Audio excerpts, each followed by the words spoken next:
করেই ময়ূরচন্দ্রিকা মথারে নবে ইতিহাসে বালককে প্রণাম করি, কিন্তু ন দেখেই না তার বিস্ফোরক।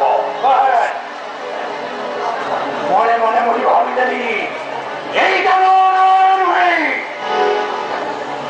কিন্তু তাই এমতে সেই দুঃস্বপ্ন কহ বা শত স্বপ্ন কহ মতে বিচলিত করে যাইছি মোর মনা। মহামন্ত্রী অতি শীঘ্র উত্তরিতর ব্যবস্থা কর, তা নয় ভুল পারিবি নাই সেই স্বপ্ন দেখি দেওয়া কথা। এ হেউচি ত্রিপুরা বিজয়ী মহারাজা কংসর আদেশ। পবিত্র ভবন বৎসর রাজকী রাজেশ্বর শ্রী শ্রী বিহাদি বীরবর তু স্বপ্ন ଦେଖିଥିବାରୁ ମସ୍ତିଷ୍କ ହୋଇଛି ବିଚଳିତ। ତେଣୁ ଏ ମଥୁରା ରାଜ୍ୟର